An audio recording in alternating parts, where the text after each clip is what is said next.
What's up, guys? I'm not sure what this video is going to be about actually, but guess what? We got the tune ready. So Mike just sent me the new tune. We are reflashing with BMW Flash, and pretty much it's going to fix all the idle issues. I still kept the burble tune apparently, and we will see what happens. The tune is almost done here. Now, I should be getting a little more power because the car was running rich. Hopefully, again, it's not running rich anymore. We'll make sure right now with Mike, and we'll see how the startup is on the car. Okay, so looks like we are good.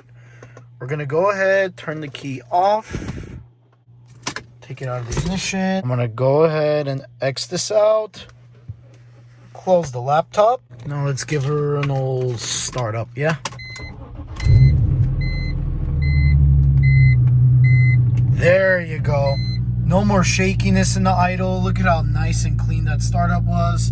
No check engine light. Not aggressive startup.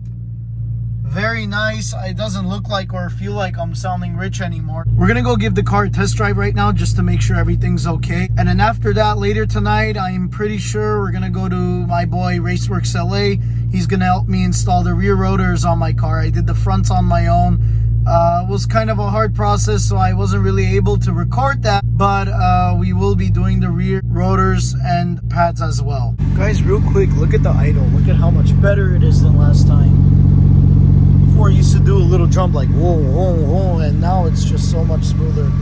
Oh man, this silver gray is looking gorgeous in the paint in the sun. Guys, so I'm headed to Raceworks LA right now, and this tune is much better than I expected. Has a little bit of a nice burble to it. Not too aggressive, which is what I like, but it's kind of continuous. I like the duration. I definitely do feel a little more power, a little more responsiveness, a little bit of a lag on my downshifts too, but that's okay. He said it's going to take some time for the tune to break in, so I don't have a big problem with that. But I will see you at Chris's shop. All right, Mike. You guys a little pull. The Donald's behind the camera right now. Let's go.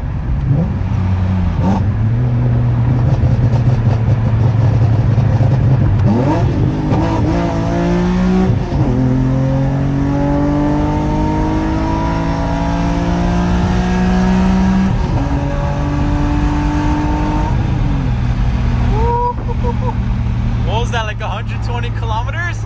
Yeah, something like that. 120 kilometers for sure, officer. Jeez. Got the beautiful LA views, Absolutely. LA sunset.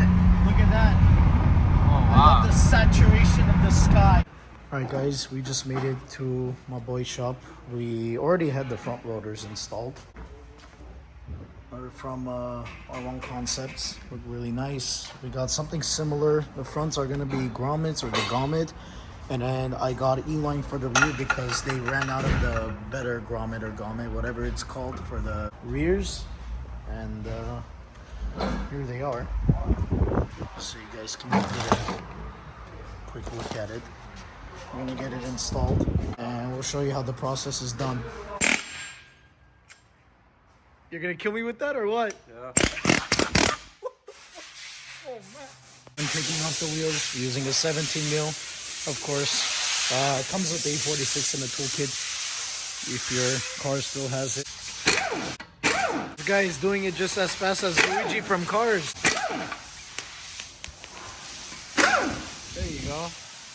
So first up, from what I've seen, you gotta take out these two in the back. It sits over there and over there. So after we take off the wheel, what's the next step, Chris? Take out the caliper pin bolt.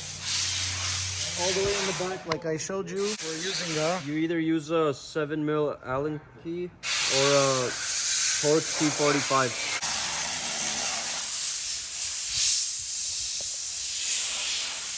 There's one at the top and one at the bottom. So this is just to make it easier, but he's using tweezers to take out the bolt right now from the back.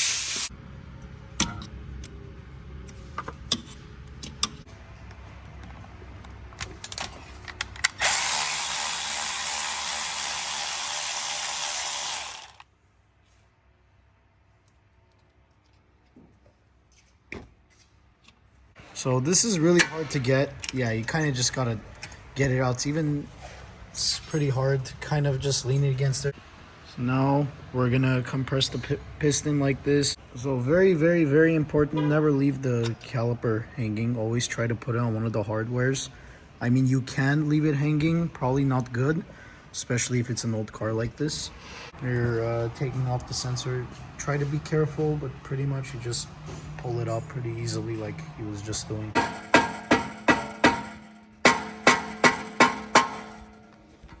That was really hard to take out that other rotor. If your car is like that, just keep hitting it really hard. I guess you can use rubber out like that, or if it was really shaped like mine, a sledgehammer like that. Do that, you just put the new rotor on, line it up with those holes, put the old screws back in.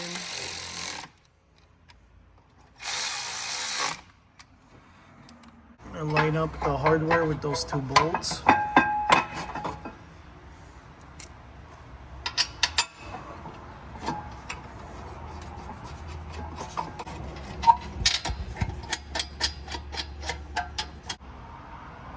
Oh yes. So you want to make sure you get some of that brake lube. So we're putting the old pad in right now, and we're going to use a C-clamp just to compress it.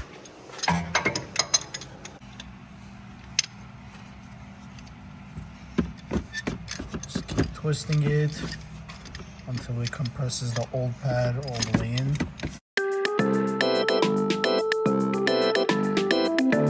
Sensor's getting replaced, right? Yep. Throw that out of the way.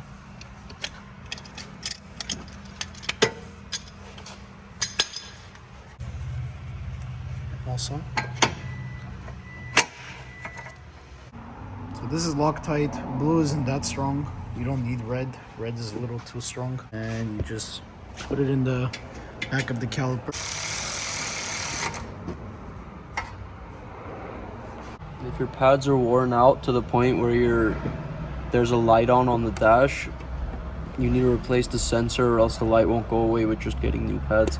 So the pad wear sensor goes on the pad, runs through this little cap for the bleed screw, through here, and it's clipped on in different places all the way along the trailing arm and comes down, and it gets tucked in over there. There's a little box in there. Somewhere in there. Kind of hard to show. Guys, so it's the next day pretty much. The reason why is I actually left the car overnight. Well, we actually checked the brake and clutch fluid reservoir inside the engine bay, and it looks like the fluid was actually filled to the brim. Not very good. So when we were compressing the piston, the fluid was transferring and it was actually leaking at the top, which is why I also noticed a little bit of leak in my garage. But I have a leak for rain right now, and the top of my roof is wood. So that yellowish color, I just thought that was from the roof. Turns out it was brake fluid, but I'm not running out. If anything, again, I'm overfilled. It's okay. Looks like the whole car is fine. We got scared because we thought it was coming from the brake lines in the middle of the car. And the reason why I say the middle is because the entire frame and the under tray is filled with brake fluid. So we weren't sure if it was motor oil. We were trying to diagnose that for over an hour until we checked the forums and pretty much saw. We're gonna make sure and check that that's the case one more time this morning. That's why we left it overnight. But if not, we're just gonna clean it up and we're good to go. We'll give it a test drive, break in the brakes, and we'll go from there. Thanks to the man Chris. Help me out with my brakes. Awesome. Raceworks LA. Link will be in the description. He does amazing work. Enjoy your car. Thank you. I will definitely send everyone to you, bro. Thank you so much. I'll see you. Alright guys, so I just did the braking procedure. I just followed the YouTube video online, and brakes feel fine.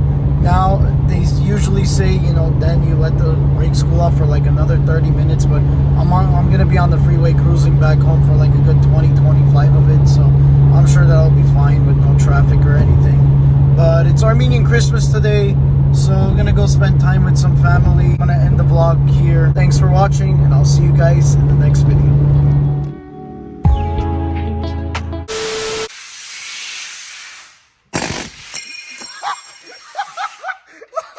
Don't.